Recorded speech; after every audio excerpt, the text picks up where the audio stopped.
Assalamualaikum warahmatullahi wabarakatuh. Waalaikumsalam warahmatullahi wabarakatuh. Bismillahirrahmanirrahim. Alhamdulillahi rabbil alamin. Wassalatu wassalamu ala ashrafil anbiya'i wal mursalin, Sayyidina wa maulana Muhammadin wa ala alihi wa ashabihil mujahidin at-tahirin.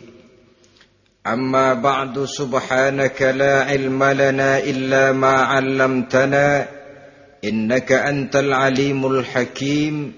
La hawla wa la quwwata illa billahil aliyyil azim. Saudara-saudara kaum muslimin, terutama adik-adik para remaja dan pemuda yang saya cintai. Apabila seseorang akan membangun rumah, tentu saja dia akan mengadakan beberapa pilihan. Sejak dari memilih lokasi di mana rumah itu akan didirikan, sampai kepada menentukan bahan-bahan kualitas yang akan dipakainya, sampai kemudian kepada wujud dan bentuk rumah yang akan ditinggalinya. Demikianlah bahwa untuk membangun sebuah rumah yang hanya untuk menaungi kehidupan di dunia ini, kita mengadakan berbagai macam pilihan. Apalagi kalau kita akan membangun sebuah rumah tangga yang kita harapkan tidak hanya akan menaungi kehidupan di dunia ini, tidak hanya untuk kepentingan kita saja, tetapi juga untuk kepentingan anak cucu kita di belakang hari, termasuk sampai kepada hari akhirat nanti. Oleh karena itu, pada pertemuan kali ini, saya hanya ingin khusus berbicara kepada adik-adik remaja dan para pemuda, bagaimana sebaiknya memilih jodoh menurut ajaran agama Islam. Dalam Al-Quran, Allah subhanahu wa ta'ala menjelaskan, Zuyyina linnasi hubbus syahawati minan nisa, bahwa manusia apapun jenisnya, asal dia bernama manusia, dihiasi dengan perasaan cinta kepada perempuan. Jadi sejak dahulunya secara fitrah, laki-laki senang kepada perempuan, sebagaimana perempuan pun senang kepada laki-laki. Dihiasi rasa cinta ini dalam kehidupan manusia. Dan oleh karena adanya rasa cinta, berkembanglah segala macam persoalan. Sehingga seorang ahli cinta pernah berkata, cinta adalah 5 huruf yang membuat persoalan tidak akan pernah selesai. 5 huruf yang membuat persoalan tidak akan pernah selesai-selesai. Tetapi dalam kehidupan sehari-hari sering kita saksikan bahwa cinta ini bisa mendorong, memberikan motivasi yang baik, dan cinta ini pun bisa juga memberikan dorongan yang tidak baik. Oleh karenanya, apabila cinta itu ibarat setetes embun yang jatuh di bumi yang subur, akan tumbuhlah di atasnya aneka ragam bunga-bungaan yang harum semerbak, indah, mewangi, sedap dipandang orang, menebarkan rasa aman, damai, sentosa, dan begitu selanjutnya. Tapi jika cinta itu jatuh di hati yang gersang dan tandus, tidak ada yang akan dapat tumbuh di sana selain sirih memanjat batu, kuning daunnya, lemah gagangnya, maka cinta yang semacam itu tidak akan memberikan dorongan positif kepada seseorang di dalam kehidupannya. Maka lebih dahulu kita akan membicarakan cinta dalam artian yang positif ini, untuk nanti sampai kepada perempuan yang bagaimana yang harus kita cintai, atau laki-laki yang bagaimana yang harus dicintai oleh seorang perempuan. Saudara hadirin yang saya hormati, cinta dalam artian yang positif, pertama, dia selalu mendatangkan keindahan. Yang kedua, cinta itu memberikan energi atau semangat untuk berjuang. Dan yang ketiga, cinta itu selalu membawa resiko dalam bentuk pengorbanan. Maka cinta yang positif pertama melahirkan keindahan. Disinilah orang memerlukan filter atau saringan. Sebab keindahan yang didasarkan karena cinta itu merupakan satu keindahan yang relatif saja. Boleh jadi karena indah orang jadi cinta, boleh juga jadi karena cinta segala sesuatu terasa jadi indah. Namun bagaimanapun juga, kalau hati sudah diliputi oleh rasa cinta, segalanya akan terasa menjadi indah. Cinta itu adalah keindahan. Yang kedua, cinta itu energi, melahirkan dorongan dan semangat. Yang lemah bisa menjadi kuat, yang takut bisa menjadi berani, yang jauh jadi terasa dekat. Itu semua karena dorongan cinta. Dan dari energi ini lahirlah yang ketiga, bahwa cinta adalah pengorbanan. Sehingga orang berkata, berani bercinta artinya harus berani berkorban. Takut berkorban, jangan bercinta. Kalau cinta ini kita salurkan kepada nilai-nilai agama umpamanya, yang pertama, cinta mendatangkan keindahan. Kita cinta kepada agama, maka apapun yang diperintahkan oleh agama akan terasa menjadi indah. Solat akan terasa menjadi indah. Puasa terasa menjadi indah. Zakat terasa menjadi indah. Jihad pun akan terasa menjadi indah. Persis kalau kita cinta kepada seorang gadis. Jika kita cinta kepada seorang gadis, apanya saja akan kelihatan menjadi indah. Jalannya terasa indah, lenggang-lenggoknya terasa indah, suaranya merdu padahal cemprengnya bukan main. Seluruhnya akan mendatangkan keindahan karena dasarnya sudah cinta. Cinta membawa kepada keindahan. Yang kedua, cinta itu melahirkan energi. Orang yang cinta kepada agama akan lahir tenaga dan semangatnya melaksanakan ibadah, melaksanakan puasa, melaksanakan zakat, melaksanakan solat, melaksanakan haji, bahkan melaksanakan jihad sekalipun. Cinta selamanya menimbulkan energi dan semangat. Sama saja dengan kita apabila jatuh cinta kepada seorang gadis, walaupun rumahnya jauh, katanya, gunung pun akan kudaki, lautan pun kuseberangi. Untuk apa itu? Untuk menemui apa yang kita cintai. Cinta selamanya melahirkan energi.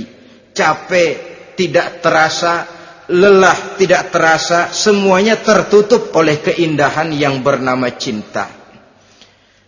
Lalu yang ketiga, cinta membawa pengorbanan. Apabila kita cinta kepada agama, maka pengorbanan terhadap apapun yang diminta oleh agama, baik itu pengorbanan waktu, tenaga, pikiran, harta, bahkan pengorbanan nyawa sekalipun, kita tidak akan berat melaksanakannya karena cinta kita kepada agama yang kita anut ini. Demikian juga cinta kita kepada seorang perempuan akan membuat kita rela berkorban.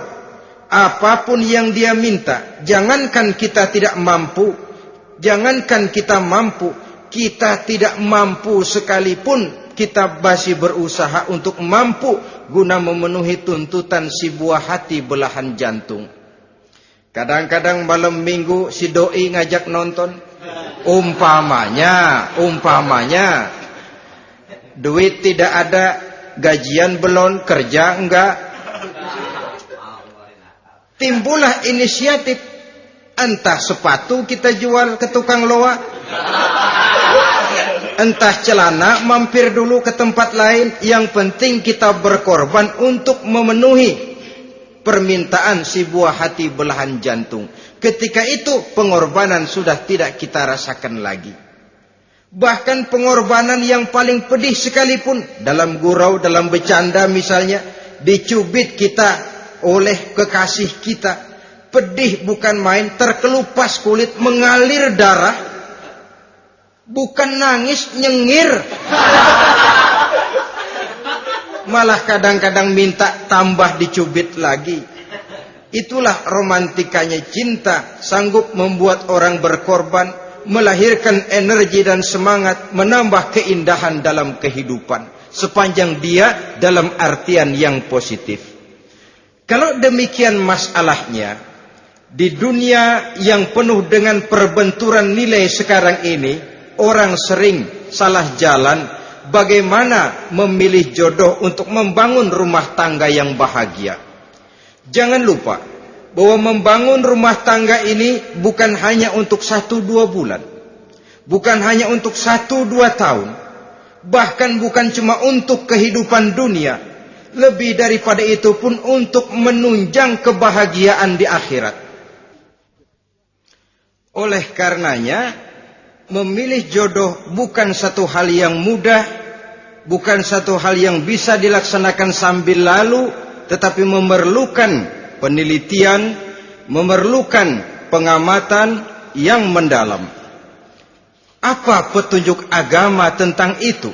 Dengan kata lain, bagaimana seharusnya seseorang memilih jodoh dalam kehidupannya? Ini tentu saja sumbangan moral buat adik-adik remaja dan para pemuda yang lagi kebingungan memilih jodoh, atau barangkali buat bapak-bapak yang kepengen nambah lagi.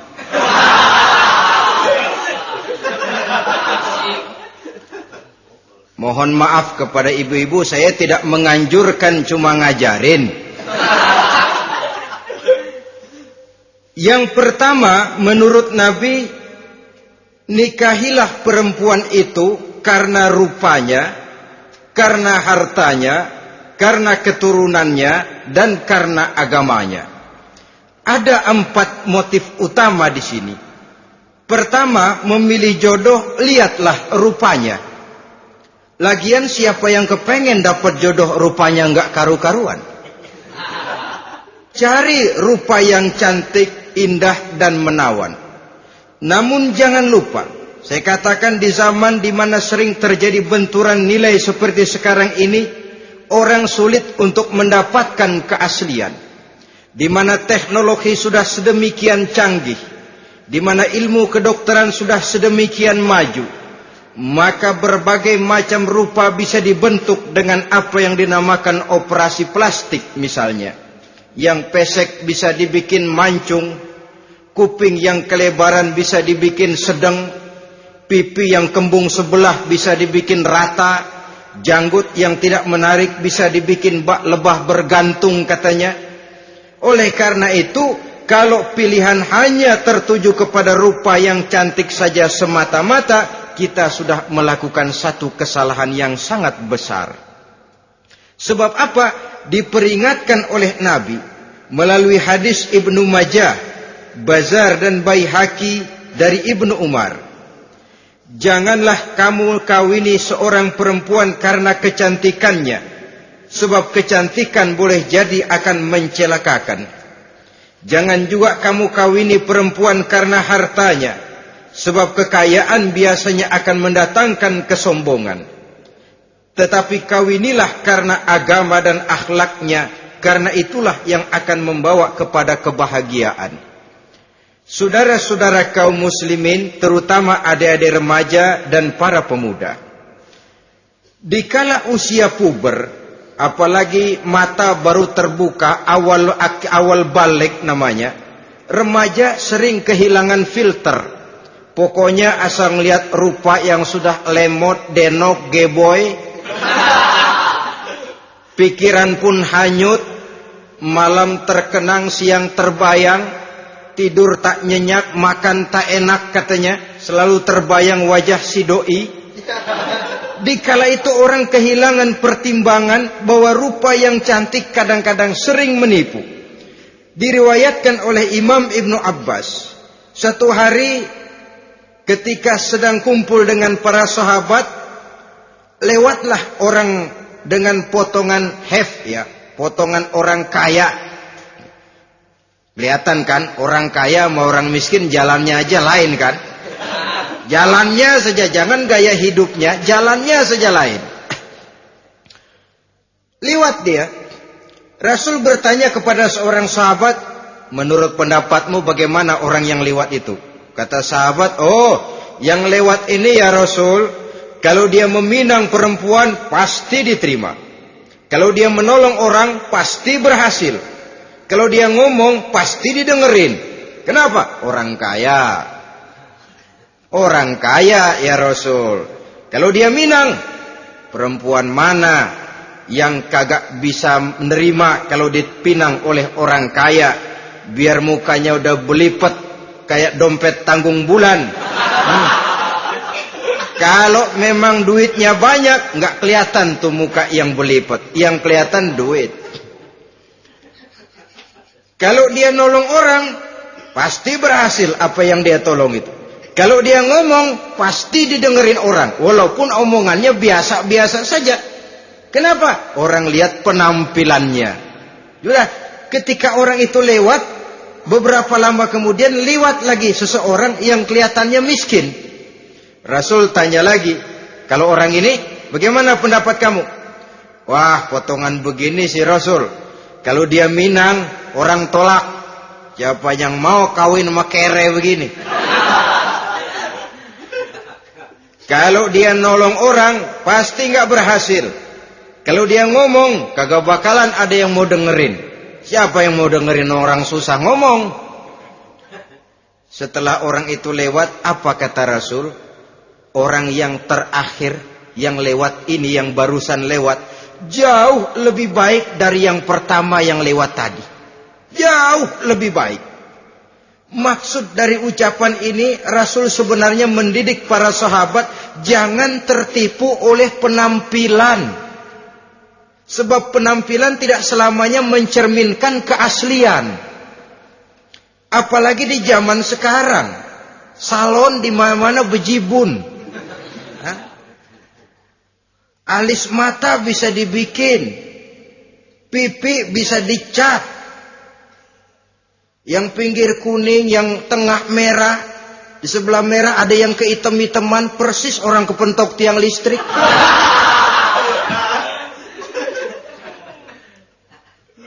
Kecantikan yang artifisial, kecantikan yang bukan alami.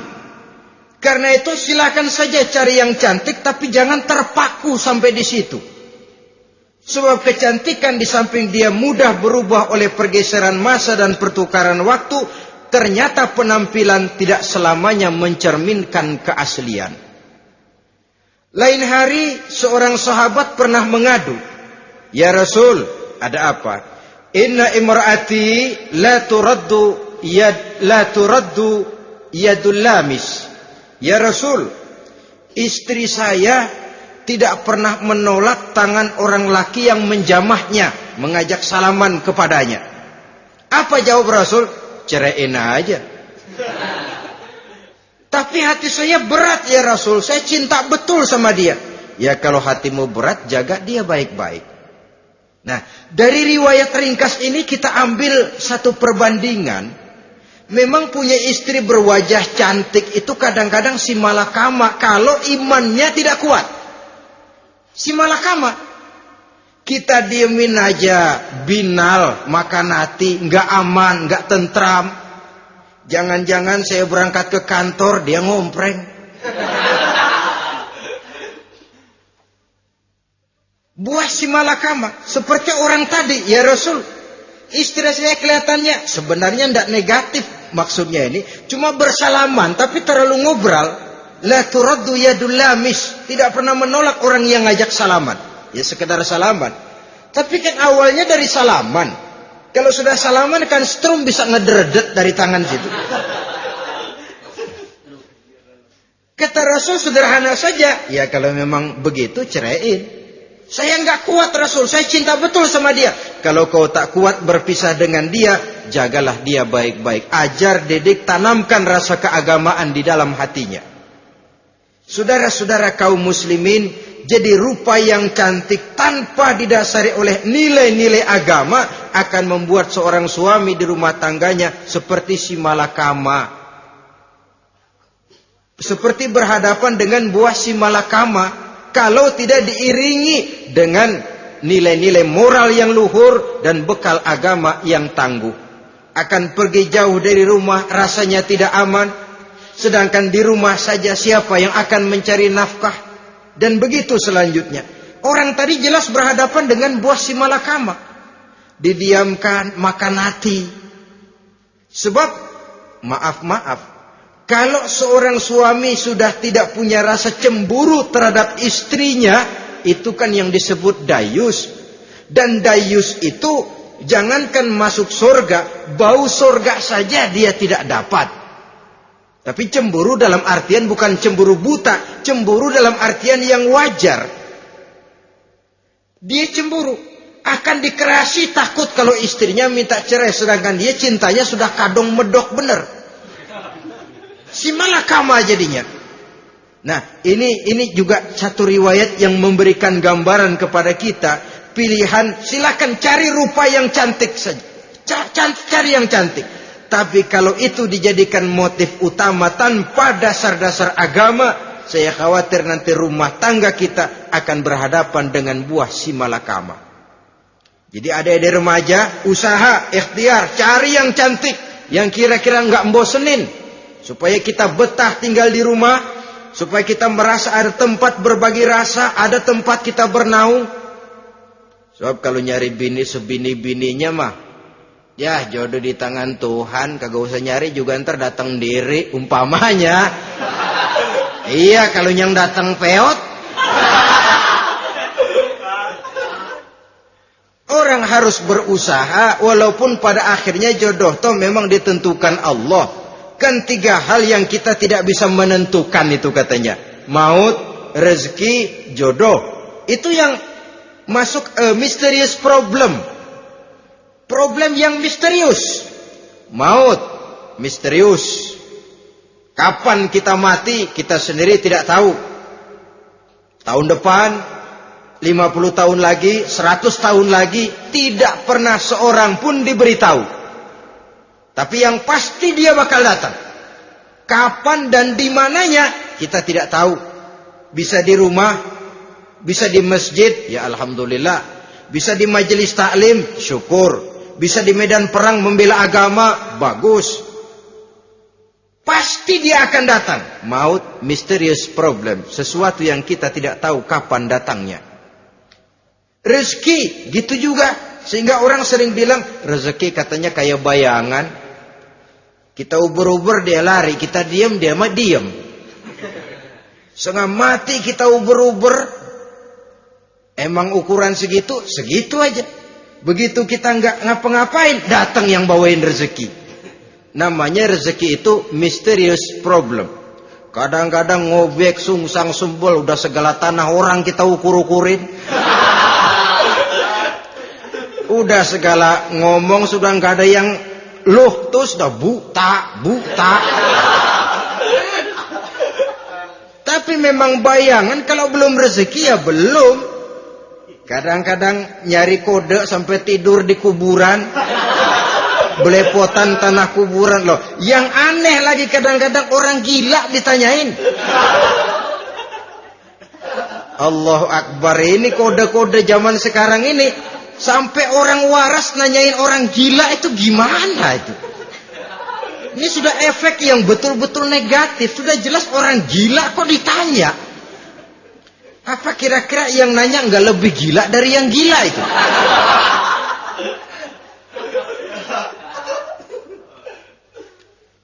Saudara-saudara kaum muslimin, terutama adik-adik remaja dan para pemuda, jadi silakan saja cari rupa yang cantik, karena dia akan jadi tautan hati, buah hati belahan jantung, tempat kita berbagi rasa, tempat kita pulang dan tinggal di rumah tangga kita.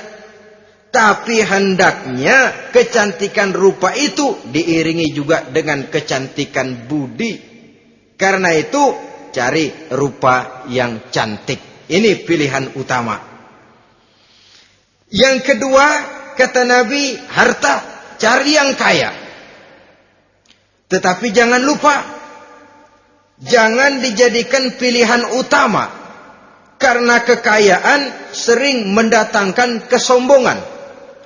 Apalagi kalau seorang pemuda mendapat istri orang kaya. hidupnya dimodali oleh istrinya, maka biasanya wibawanya sebagai seorang suami akan hilang. Akhirnya komando di tangan istri. Dikala itulah suami tidak lebih daripada prajurit yang taat kepada komando istrinya. Padahal menurut konsep Quran, ar-rijalu qawwamuna 'alan nisa, laki-laki diciptakan sebagai pembimbing bagi perempuan. Kalau nanti satu saat terjadi benturan, sedangkan modal diberikan oleh istri, terjadilah pengungkitan. Kata istrinya apa? Lu jangan bertingkah, lu kan kawin sama gue modal lu kolor doang.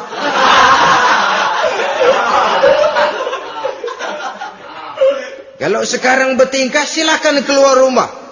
Bawa seperti engkau datang dulu, jangan bawa apa-apa. Pergilah seperti engkau datang dulu kemari. Hilanglah wibawa seorang suami.